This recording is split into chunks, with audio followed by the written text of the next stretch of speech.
بسم اللہ الرحمن الرحیم۔ دیکھو، ربیع الاول کے بارے میں لوگ اکثر ایک سوال پوچھتے ہیں کہ عید میلاد النبی منانا، اس میں جشن کرنا، نبی صلی اللہ علیہ وسلم کی آمد پہ خوشی منانا، یہ اسلام میں کیسا ہے؟ ہم رسول اللہ صلی اللہ علیہ وسلم کی سیرت دیکھتے ہیں۔ پہلی بات تو یہ کہ 12 ربیع الاول نبی کا یوم ولادت ہے، اس پر کوئی صحیح روایت موجود نہیں ہے۔ اگر ہے تو بھائی کوئی دکھا دے، بھائی یہ روایت ہے، اس کے یہ راوی ہیں، سارے ثقہ راوی ہیں، ایسی کوئی روایت موجود نہیں ہے۔ اور اس کی وجہ یہی ہے کہ اللہ تعالیٰ نے اپنے نبی کی ولادت کے دن کو امت سے چھپا لیا ہے تاکہ اس میں خرافات، کیونکہ پچھلی امتوں نے کیا نا اپنے انبیاء کی ولادتوں کے دن کے ساتھ۔ لیکن اگر فرض کر لیں، لوگ بحث کرتے ہیں نہیں جی فلاں نے لکھا ہے تو فلاں نے لکھا ہے، چلو مان لیا کہ 12 ربیع الاول نبی کا یوم ولادت ہے، تو ہمیں رسول اللہ صلی اللہ علیہ وسلم کی سیرت میں یوم ولادت پہ کیا کرنا ملتا ہے؟ احادیث صحیحہ سے صحیح حدیث ہے کہ نبی صلی اللہ علیہ وسلم پیر کے دن کا روزہ رکھتے تھے۔ صحابہ نے پوچھا کیوں؟ آپ نے فرمایا یہ میرا یوم ولادت، پیر کو آپ پیدا ہوئے۔ اب دیکھو، پیر کو نبی نے روزہ رکھ کے یہ بتا دیا کہ اس میں عید کا تصور نہیں ہے، کیونکہ عید اور روزہ جمع بولنا پڑے گا آپ لوگوں کو، جمع نہیں ہو سکتی۔ اب اس کو سیلیبریٹ نہیں کیا جا سکتا۔ جس دن روزہ ہو جائے گا نا، اب وہ سیلیبریٹ کرنا اس کو ممکن ہے ہی نہیں، اس میں جشن کا تصور ہی ختم ہو گیا۔ جو ہماری عیدیں ہیں ان میں روزہ رکھنا جائز ہے؟ عید الفطر کو کوئی روزہ رکھے؟ بولو بھائی، اگر جس دن روزہ رکھا وہ عید نہیں ہو سکتی، جو عید ہے وہ روزے کا دن؟ کیا خیال ہے؟ عید اور روزہ ایک دوسرے کے کیا ہیں؟ اپوزٹ، کیونکہ عید ایک خوشی کا دن ہے اور اس کو سیلیبریٹ کرنا ہے۔ تو سیلیبریٹ جو کیا جاتا ہے کھا پی کے کیا جاتا ہے یا بھوکا رہ کے کیا جاتا ہے؟ دیکھو، آپ کے بچے کا امتحان میں پاس ہو گیا اچھے نمبروں سے، بہت خوش ہیں آپ نے تمام رشتہ داروں کو فون کیا، بھائی میرا بچہ 100 نمبروں سے پاس ہوا ہے، میں بہت خوش ہوں اور میں اب جشن مناؤں گا، ایک سیلیبریٹ کروں گا اس کو۔ بھائی کیسے کریں گے؟ بھائی آپ تمام لوگوں سے گزارش ہے کہ صبح کا ناشتہ بھی چھوڑ دیں اور کل دوپہر کا کھانا بھی چھوڑ دیں۔ ہاں بھائی، یہ کیا ہو گیا بھائی؟ یہ خوشی ہے یا کوئی غم ہے بھائی؟ روزہ کوئی غم کی علامت نہیں ہے، لیکن خوشی بھی نہیں ہے۔ خوشی کا مطلب خوشی کو سیلیبریٹ کرنا نہیں ہے، منانا۔ خوش ہونا ایک الگ چیز ہے، خوشی منانا۔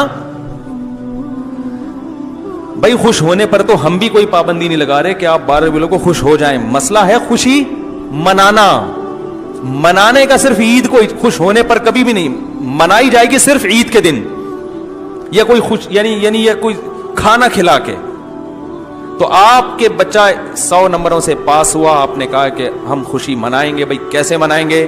آپ بھی کھانا چھوڑ دیں اور ہم بھی کھانا لے۔ بھائی وہ کہیں گے بھائی پہلے ہم اس طرح تو ہوگا کہ آج ہم زیادہ کھائیں گے، اس طرح تو منائی جاتی ہے۔ تو یہ بات سمجھ میں آ گئی۔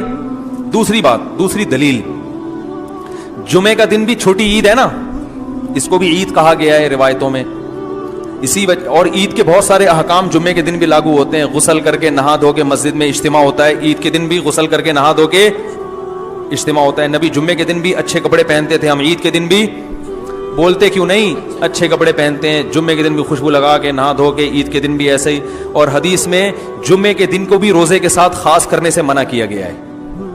لا تختصوا لیلۃ الجمعۃ بصلاۃ ولا یوم الجمعۃ بصوم۔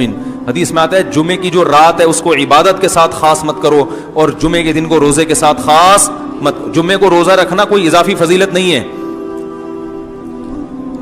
ویسے جائز ہے روزہ رکھنا کہ آپ کی چھٹی جمعے کو ہوتی ہے اس لیے رکھ لیا تو ایک الگ بات ہے، لیکن اس کو خاص فضیلت دے کے رکھنا تو یہ مکمل عید تو نہیں ہے۔ اس میں عید کا لک بہرحال بولو بھائی ہے، خطبہ بھی ہے، جیسے عیدین میں خطبہ بھی ہوتا ہے، 2 رکعتیں ہیں عیدین میں بھی 2 رکعت، تو لک ہے اس میں۔ اب ذرا ٹیکنیکل پوائنٹ کو سمجھیے گا آپ لوگ۔ یہودی سب سے پرانی قوم ہے، ان کے لیے جو مقدس دن تھا وہ کون سا تھا؟ ہفتہ، اور وہی ان کی چھوٹی عید تھا۔ سب سمجھ رہے ہیں نا؟ اسی میں وہ اجتماع کرتے تھے۔ عیسائی اس کے بعد آئے، ان کے لیے کون سا ہوا؟ اتوار کو، جو ہفتے کے بعد ہے۔ مسلمان ان کے بھی بعد آئے, تو ہمارے لیے کون سا ہونا چاہیے تھا؟ پیر. اور یہ یوم ولادت بھی تھا, تو اس کو تو زیادہ فضیلت ہونی چاہیے تھی نا بھائی, عقلی لحاظ سے بھی اور جو حکمت ہے اس کے لحاظ سے بھی. عقلی لحاظ سے اس لیے کہ وہ پہلے تھے تو ہفتہ, پھر اس کے بعد اتوار, تو اب ہمارے لیے پیر. اور اس لیے بھی کہ نبی کا یوم ولادت ہے, تو یہ بطریق اولا پیر کے دن کو فضیلت ملنی چاہیے تھی, کیونکہ وہ نبی کا یوم ولادت ہے. لیکن چونکہ اس میں عید کا کانسیپٹ ہے نا, اس لیے پیر کا نہیں ہوا, بلکہ ریورس کر کے کہاں لے گئے؟ جمعے کی طرف. تو پیر کے دن یا نبی کے یوم ولادت سے عید کا کانسیپٹ اسلام نے کھرچ کھرچ کے نکال دیا ہے کہ اس میں عید کا کانسیپٹ ہو ہی نہیں سکتا, اپوزٹ ہے اس کا, روزہ ہے. بات آ رہی ہے سمجھ میں؟ اس لیے 12 ربیع الاول اگر نبی کا یوم ولادت ہے بھی, تو بہت کچھ بھی اگر کرنا ہے تو روزہ رکھنا, ہم تو اس کے بھی قائل نہیں ہیں روزے رکھنے کے, کیونکہ نبی نے پیر کا رکھا ہے, 12 ربیع الاول کا نہیں رکھا. لیکن اگر آپ کو کھینچ تان کے کچھ نہ کچھ ثابت کرنا ہی ہے, تو آپ اس دن کو روزے کا تو قرار دے سکتے ہیں. آپ اس دن کو سیلیبریٹ کرنا یا عید قرار دینا آپ کے لیے ممکن, قرآن و سنت نبی کی تعلیمات کے مطابق عید کا دن قرار دینا ممکن نہیں ہے, آپ ممکن نہیں ہے. دوسری بات, ابھی بات مکمل نہیں ہوئی ہے, ایک پوائنٹ اور رہ گیا. اسلام میں عیدیں صبح کے وقت ہوتی ہیں, رات کو عیدیں غیر مسلموں کی ہوتی ہیں. کرسمس زیادہ جوش و خروش سے کم منایا جاتا ہے رات کو, کیونکہ اس میں ڈھول ڈھمکے ہوتے ہیں, لائٹنگ ہوتی ہے. لائٹنگ رات کو جچتی ہے, دن میں لائٹنگ بولو بھائی نہیں. جبکہ اسلام کے جو تہوار ہیں وہ کب ہوتے ہیں؟ صبح کے وقت. صبح صبح آپ اشراق کے وقت آؤ گے, نماز پڑھو گے, سوئیاں کھاؤ گے, گلے ملو گے, پتلی گلی سے نکل لو.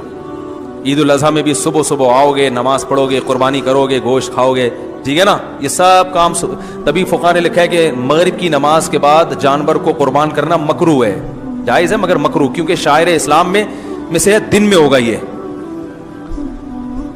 رات کو شریعت نے اس لیے نہیں رکھا کہ رات کا وقت نا گناہوں کی طرف لے جاتا ہے. جب خوشی منائی جاتی ہے تو رات کو انسان ٹریک سے ہٹنے کا خطرہ زیادہ ہوتا ہے. جبکہ 12 ربیع الاول کو جو عید منائی جاتی ہے وہ دن میں زیادہ منائی جاتی ہے, رات کو.